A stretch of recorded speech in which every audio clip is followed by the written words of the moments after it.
Welcome to the Blooming League of Original Podcasts.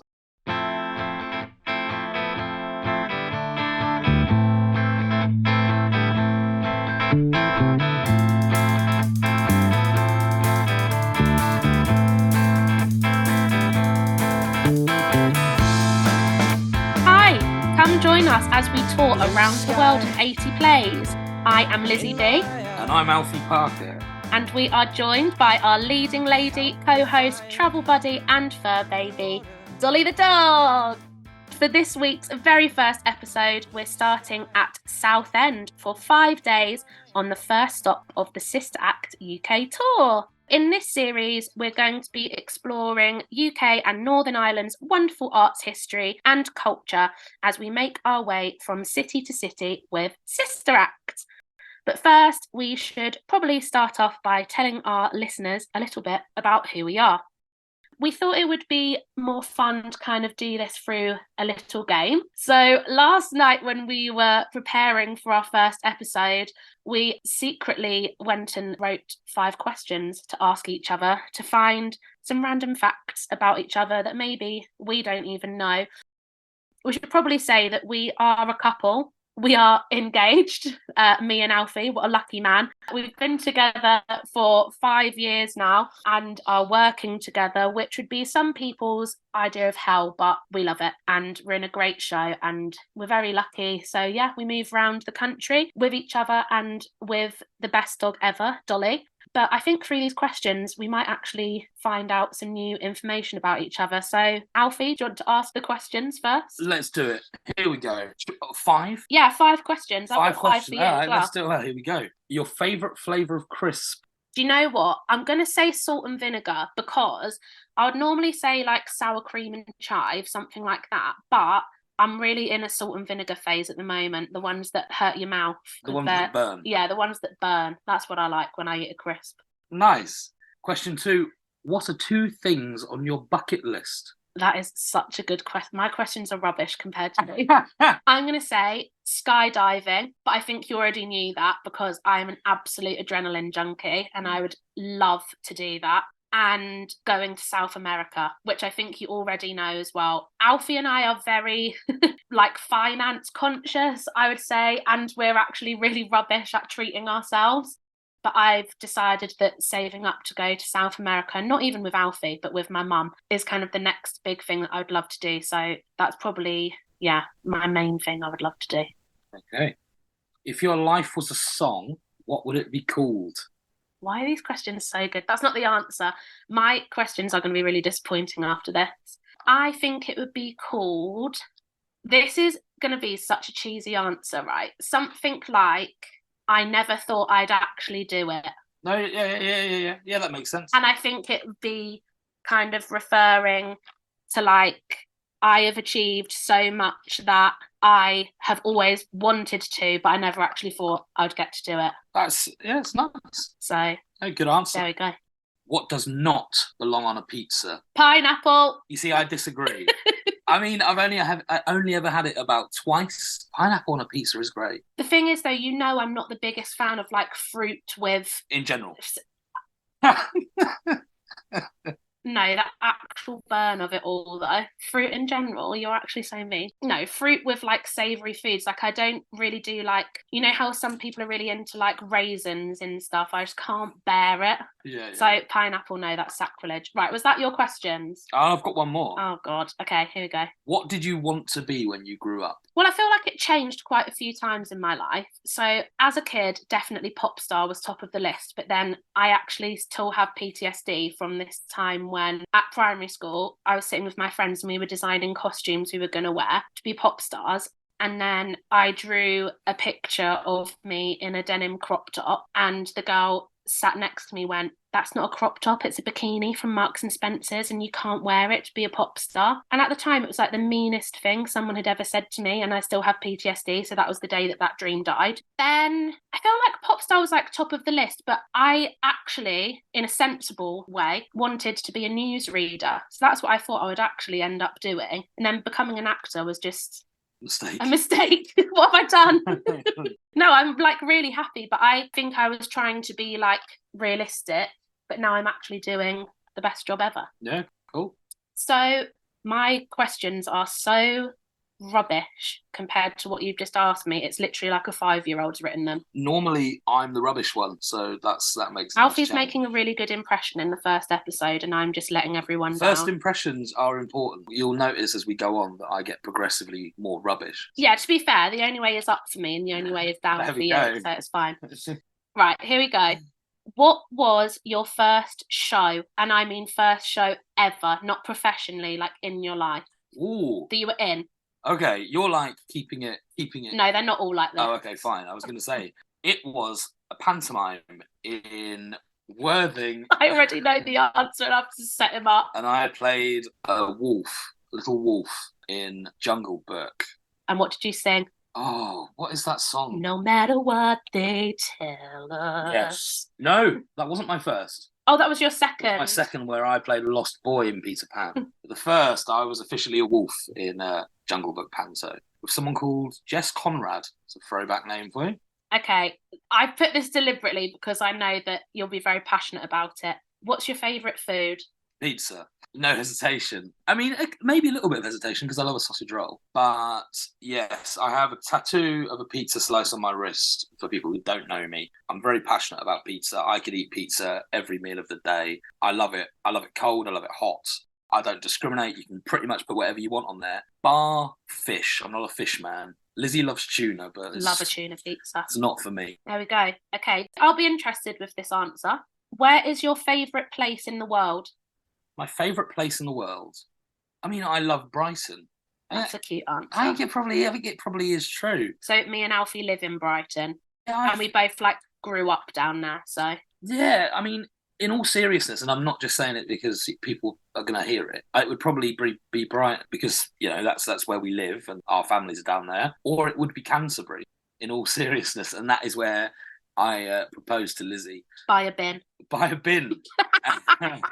In a park called Toddler's Cove. My plan went a bit ski-whiff, so I had to do it by a bin near the river. Originally, it was going to be by the cathedral, but it was closed. All I cared about was that no one else was there except the dog. The dog, so, yeah. Despite it being by a bin or a trash can for our American listeners. Well, that's very... Thank you.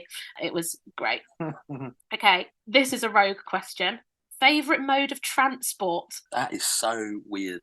I thought it was relevant though because we're on tour. No, it's good. Your questions are better than mine. Well, you say mine were better, but they were more intelligent. Mine is yours what you learn when you're doing Spanish GCSE. My favourite mode of transport is probably, I do like the bus. I knew you were going to say that. Yeah, I do like the bus. I always sit at the back of the bus. That's where the engine is, and the vibrations make me fall asleep. Oh. That's no, it's true though. It's quite relaxing. Do you know what I actually love about being on the bus, especially in London? I feel like you can do sightseeing for free. Yeah, because it's cheap. And it's not stressful. And once you're on it, you just sit there. Yeah, no, I totally agree. You tap on and off. It costs you £1 a trip. If you wanted to, you could sit on it for all day.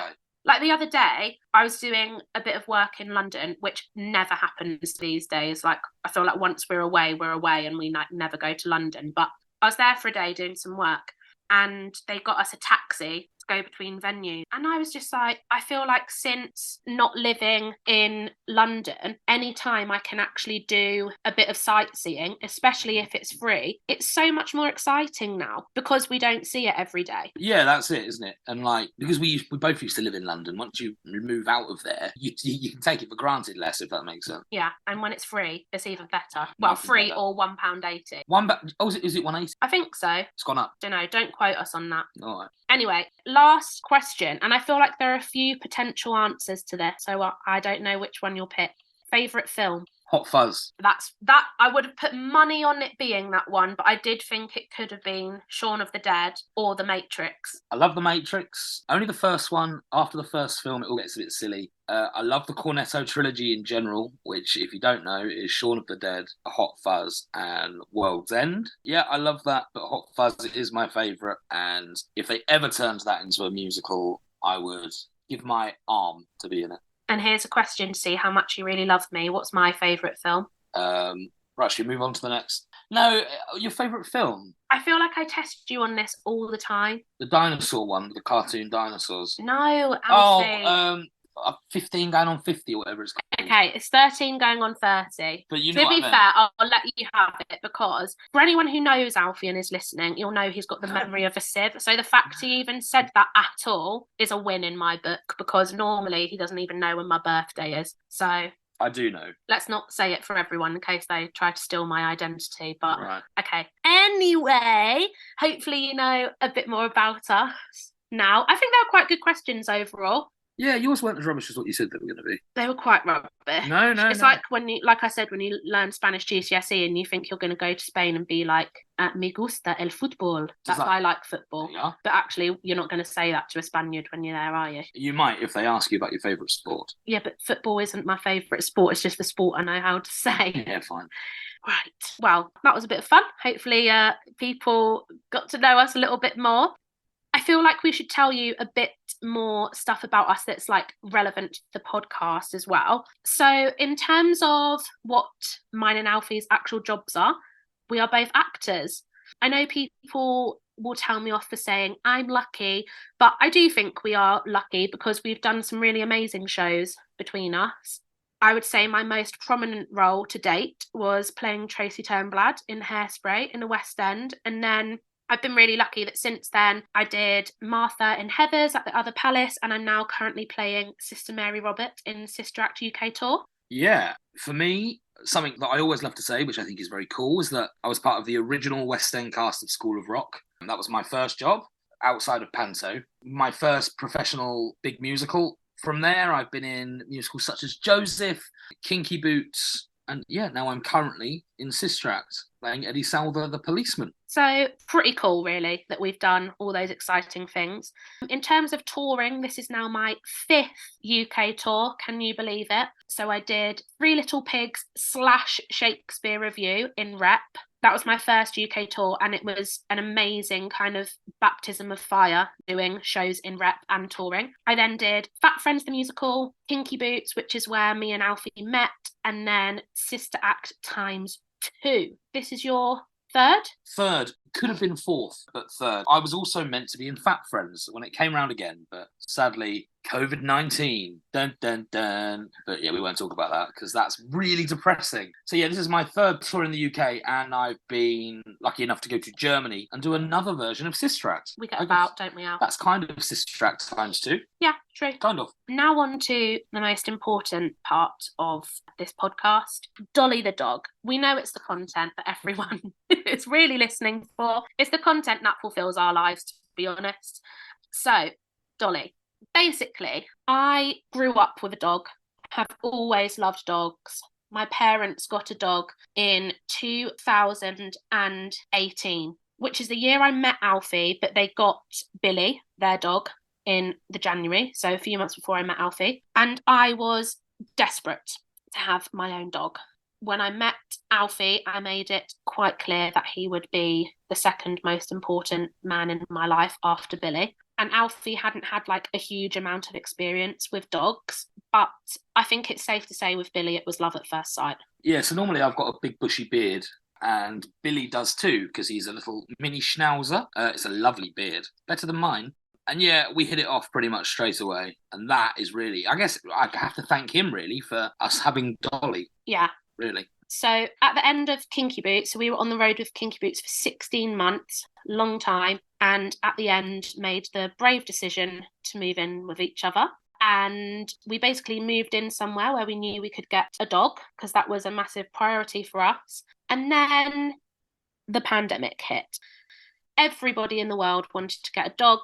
We knew we wanted to rescue, but things became very difficult because rescues in the UK became quite picky with who they could give dogs to, and a young couple with no garden in Brighton, I don't think was their first choice.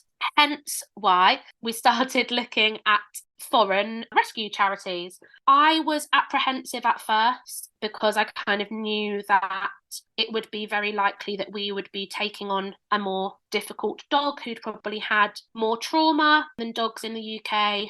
We started looking at Romanian rescues because through our research, we found 2 or 3 charities that had incredible reputations, and they all dealt with dogs from Romania. So for anyone who doesn't know, Romania has a really terrible street dog problem due to its kind of war history, where a lot of people got moved away from their homes and dogs were left behind, and they've all now kind of interbred, and it's all very sad. But we started contacting this charity called Paw Prints to Freedom. This was, I would say, maybe 2 months into us trying to get a dog, and it was just this incredible breakthrough moment where they told us that all they cared about was that they could tell that we had a lot of love to give, and they could tell we really wanted a dog, and they were going to do everything they could to get us one. And our wonderful caseworker Nina, shout out to Nina, said it could take like 6 to 8 weeks for us to get a dog,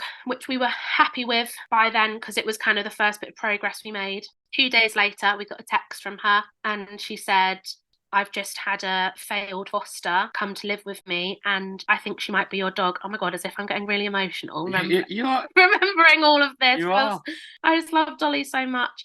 Anyway, she was like, I'll send you through some photos and videos. And for anyone who's seen photos of Dolly, she's quite like a weird shape. The dogs from Romania are very like interbred, so they kind of look like a breed of their own now. And we couldn't really tell what size she was, what shape she was, anything like that. But Nina was kind of telling us, oh, she's got an amazing temperament. She's quite nervous, but you can tell she just wants to be loved, basically. And it's the quickest I've ever made a decision. I literally just texted back, we will have her tell us what we need to do. And a few days later, my mum drove us to go and collect her, and the rest is history. She's been with us ever since. Yeah. She had a lot of trauma. We think she'd probably been on the streets for about 1.5 years before we got her. It took a lot of work to train her, but it is absolutely the best decision we've ever made.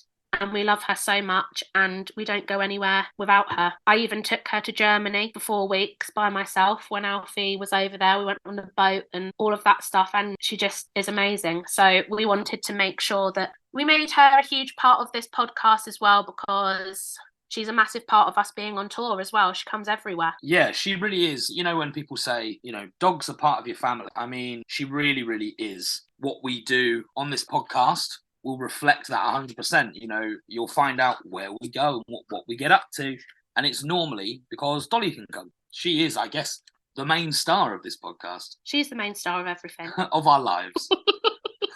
Sad but true. Hopefully there are some dog fans listening, because otherwise everyone will just think we're mad. Love it. But before we continue, we are going to take a little ad break.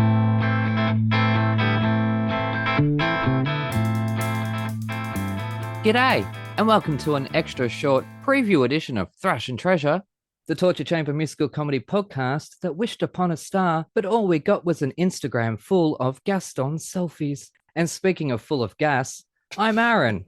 Aw.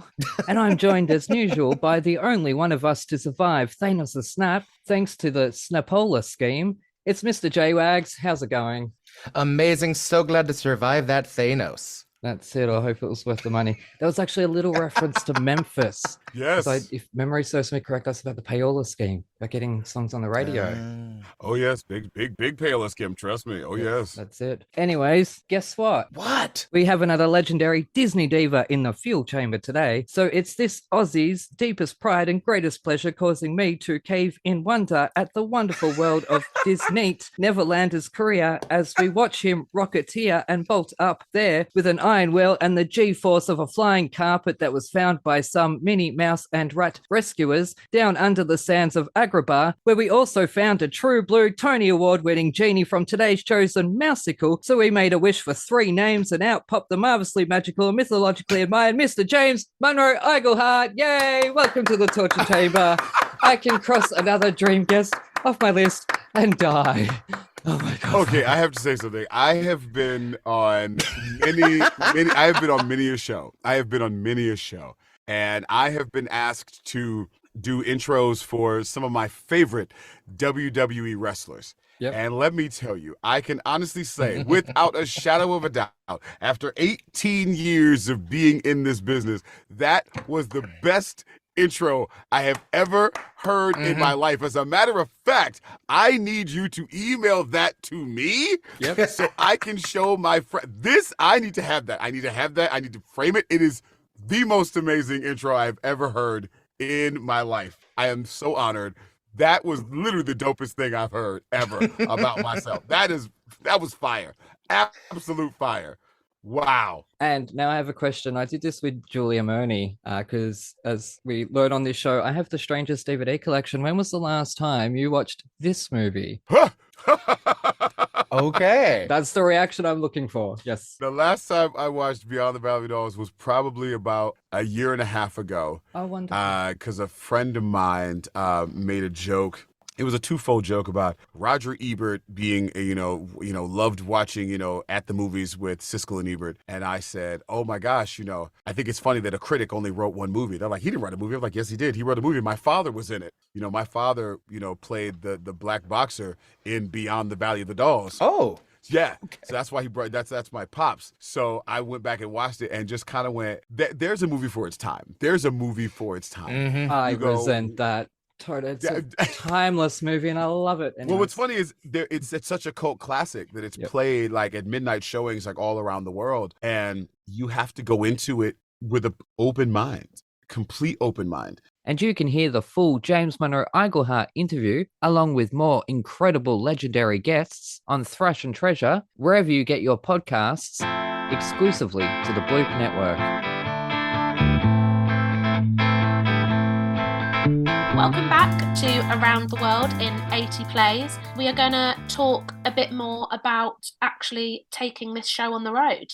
So let's talk about our first tour venue, Southend. Woo! So Southend is kind of a classic UK seaside town, which was right up our street because we both grew up near the sea. And also Southend isn't that far away from us. It was probably our closest tour venue to London. Yeah, without a shadow of a doubt. Yeah. It's really near to London.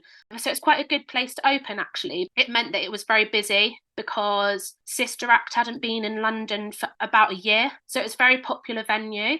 I did a little bit of research on Cliff's Pavilion, which is the name of the theatre, and it is the largest purpose-built performing arts venue in Essex.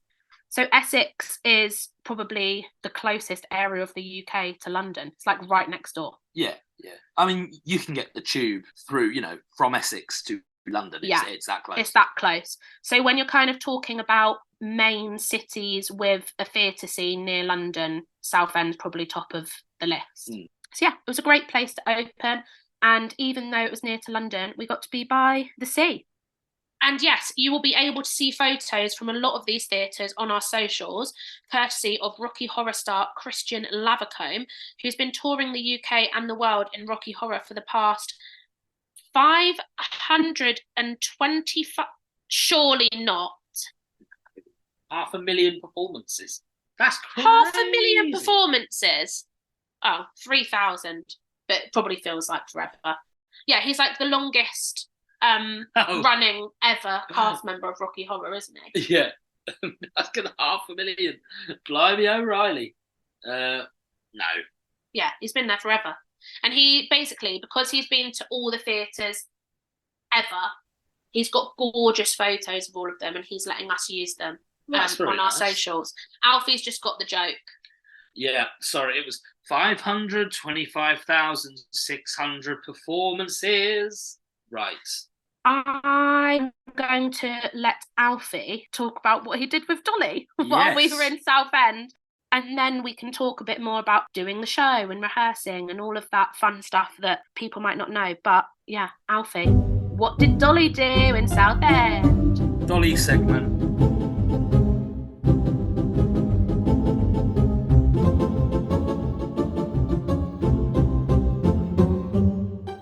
So we went to Leigh-on-Sea, which was on the train from, it's part of Southend, really. A couple of stops on the train, so you're looking at maybe, 10 minutes tops. We went to Leigh-on-Sea and visited somewhere called Sarah's Tea Garden. It was a 10-minute walk from the train station along the seaside, and we were drawn to it because basically their website was covered in dogs. So as soon as you click on the website and you scroll down a bit, It has a doggy gallery. And then just under that, there's a doggy of the month, where dog customers can have their picture taken and then get entered, I guess, into like a raffle. And then if you get selected, you can pop in and get a free doggy goodie bag. So we went for afternoon tea. I went with a member of the cast called Laurie, who is lovely. What a lovely date that was. Sorry, Lizzie. I went with Laurie, and we originally went for afternoon tea, but in the end, we had pie and mash and Welsh rarebit. It turned into a bit of a feast, but we did drink tea. So I guess it was kind of afternoon tea, but like proper. I feel like as well, for any non-UK listeners, it doesn't really get much more English than pie and mash. Like, that's like a staple UK dish. What was in your pie? It's just steak. Yeah, but it's not just steak. When it's in a pie and it's got all that gravy and everything, that is so nice. Just steaky gravy goodness. The best thing about the menu is that there was a whole doggy menu section. So, of course, Dolly had sausage omelette. It was quite a hefty omelette, to be honest. I mean, it was big. And Dolly ate it in probably about 4 seconds.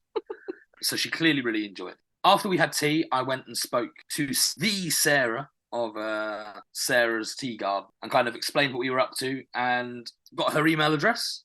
Lizzie sent her some questions. So I just thought I'd give you a little recap of what she said. Sara describes the gardens as a quirky little tea garden. They allow dogs in the garden because she understands that dogs are part of your family. Any breed, any size. Every dog gets treated to love, a bowl of water, and some gravy bones. Sara said tourism is very important to the garden, but also the town. They welcome everyone from around the world with open arms. She's also said that welcoming touring actors with great hospitality is very important because she's representing Leigh-on-Sea. I thought it was very nice. Apart from, having a lovely pie and mash and a lovely time, the service was great. We got that fresh sea air, and overall, 10 out of 10. And didn't you do a lovely walk along the seafront back to work as well? Yeah, so we got the train, which took about 10 minutes to Leigh-on-Sea, but then we walked back across the sea. Yeah, because doesn't the tide go out really far in Southend? So that's why the pier's so long, isn't it? Because it's like one of the longest. It's the longest. Yeah. Yeah, it's the longest pier. The tide goes out so far, so it's got a nice. Really long pier. So you can literally walk along the sand, right? Yeah, I mean, we didn't because it's not dog-friendly beach at this time of year. Boo, hiss. But yeah, we did walk along the prom and it was lovely. And we stopped off and had a little ice cream. Didn't tell you that bit. We did stop off and have a little ice cream and a lemon ice, which I recommend if you go to Southend, you need to try Rossi's ice cream. Oh, it's so good. Because it is very, very nice. Top tip for you. Don't get a Mr. Whippy, get a Rossi's. And then, headed on back to work. There we go. That was the Dolly fun that I missed out on. You did. I was working. So, just as kind of like a last little segment to talk about, we thought in the first episode it would be really helpful to just kind of talk about putting on a UK tour in general, kind of from our experience. So I wrote down a couple of things which I thought might be interesting for people. So when you are touring in a UK production, essentially you are moving a show around the UK. So everything comes with you. In terms of the show, that means that a set is being toured, sound equipment is being toured, actors are being toured, actors' belongings are being toured. The whole thing kind of goes on the road as one big entity. So a lot of people kind of think that we turn up at a theatre and it's different sound people, different costume people, but no, they all come with us to kind of like keep that consistency there when we are taking a show on the road. And a big thing that is kind of unique, I'm going to use unique to try and make it sound positive. A unique element of touring in the UK is that we have to book our own digs. So digs is kind of the word we use for accommodation. It's kind of like a weird thing to grasp at first, I think, because I think a lot of people assume that it's very glamorous and we're put up in hotels and stuff like that. We wish, but no. There are lots of different digs that you can book. Sometimes it's more of like someone's spare room and it's maybe like someone who's very passionate about the theatre and they like having actors stay in their spare room. Or other times you can do kind of Airbnb, or there's a website called Theatre Digs Booker, which is basically like Airbnb for actors. I have always been very organised when booking my digs and try and do it as soon as possible. And this time round, it was kind of even more important because of Dolly, because we've had to book everything dog friendly. And it has been an absolute blessing because I think in general, it's meant we've stayed with the nicest people who love dogs. It's just been a pleasant experience, really. Yeah, no hate on people that don't like dogs. Dog owners get it as well. So when you stay in a house and they are dog friendly, they might leave out dog beds. You know that they're going to be okay with your dog leaving hair everywhere. Or if there were any little accidents, not that we ever have them with Dolly, dog owners understand that that is just part of having a dog. Definitely. And carrying on from that, we have to book our own travel as well. So we get given the money for all of this, I should say. It's like a set amount you get given each week. So also, this is why it kind of helps if you're more prepared, because if you leave things last minute, you're probably not financially making the best decision either. But neither me or Alfie drive, so we normally end up getting the train between venues with Dolly and most of our suitcases, because as you can imagine, touring a dog, we have to have a lot of stuff with us. So last year when I was on the road and Alfie wasn't, it was quite a huge undertaking for me to do that by myself. But now that I have Alfie, it's a lot easier. The muscle has arrived. He wishes. Yeah, it's kind of a lot easier to take all the stuff round. And the other thing that I kind of like thought might be interesting is when we rehearse for a UK tour, we do actually still do the rehearsals in London. So for anyone who kind of knows about the theatre scene in the UK, London is kind of the central hub of theatre in terms of that's where the West End is and all of that kind of stuff. The central hub if you're ever rehearsing a touring production or a West End production. So we still did our rehearsals in London. The length of a rehearsal period just varies from show to show. I think for Kinky Boots, we had like 4 weeks. Yeah, 4 weeks in London. Yeah, and then we went on tour. Yeah.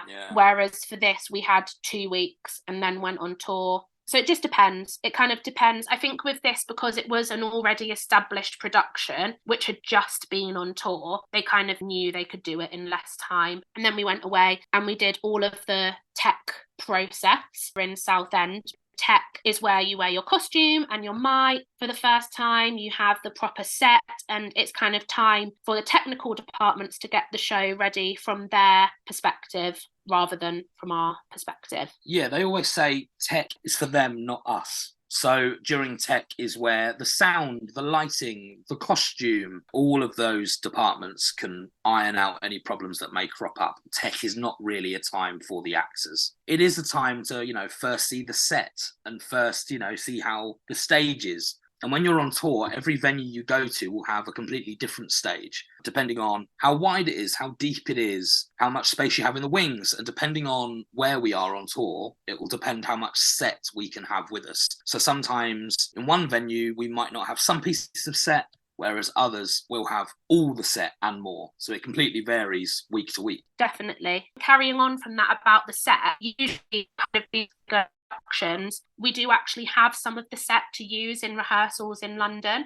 I remember when I did Kinky Boots, which was kind of the first big production like that I ever did, I thought that was the most exciting thing ever, that we had a set in rehearsals. And it kind of means that you're ahead of the game by the time you're actually doing it.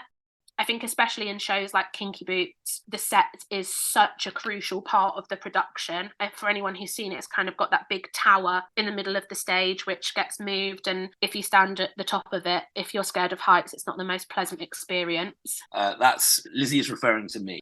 Yes, I was a bit wobbly, not good at height. But yeah, having it in rehearsals was really helpful. And we had the same with Sister Act, and it just kind of takes away a bit of that stress before you're doing it.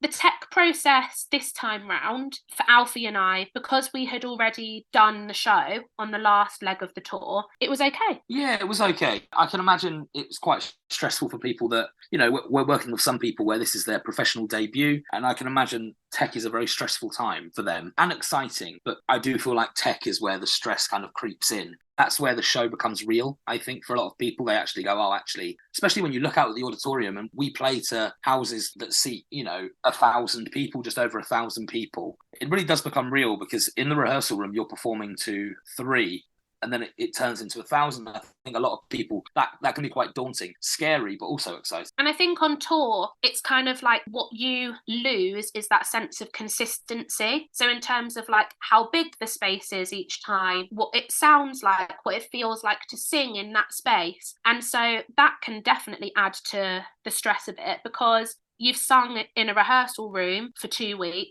and all of a sudden you've got a microphone strapped to you. Southend especially, the sound was quite dead in terms of once it left your mouth, you didn't get a huge amount of feedback, and that can mean that you're having to completely adjust the way you are singing the show and stuff like that. So it can really kind of like, I feel like every venue we go to, we have to adjust our performance, which can be really stressful. But I think what always outweighs the stress is that we get to take an amazing show to people who otherwise probably wouldn't go and see theatre.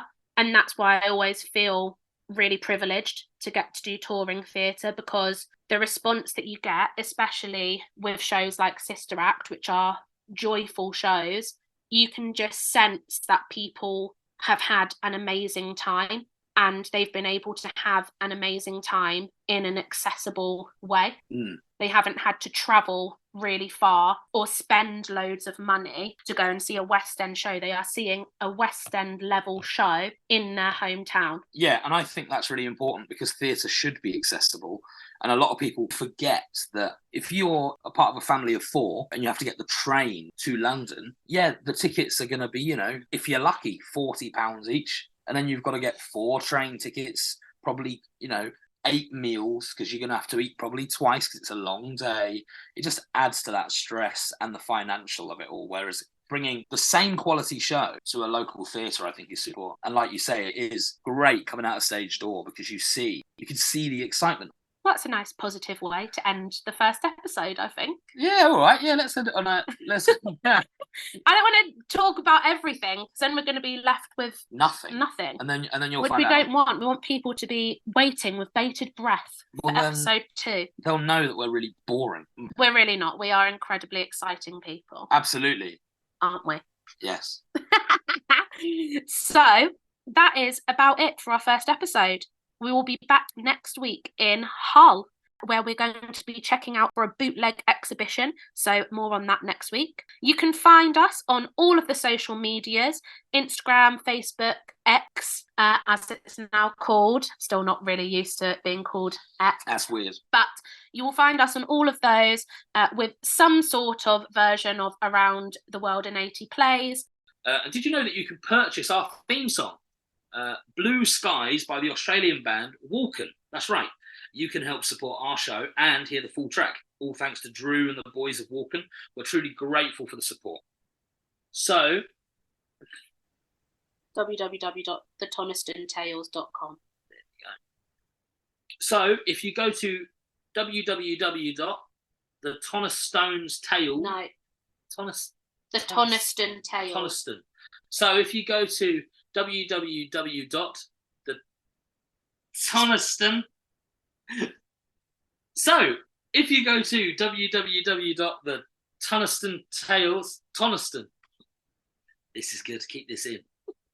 So, if you go to www.thetonistantales.com/bookstore, right at the very top, you'll see our logo where you can buy your own MP3 of Blue Skies, which will help us fund this epic adventure across the UK and Ireland.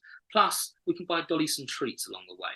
And we would also love you guys to email in any questions you might have. We would love this podcast to be as interactive as possible. We have an email address for you to send those questions into. It is 80playspodcast@gmail.com.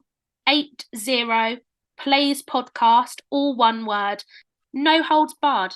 Ask us whatever you would like to know about Sister Act, about touring, about Dolly. We all know that's going to be the main thing that you want to talk about. So the email address again is 80playspodcast@gmail.com. That is the number 80, 80playspodcast, all one word, @gmail.com. So please do send us in questions. In the words of Oliver Twist, so long, fairly well. Pip tip, cheerio. We'll be back soon.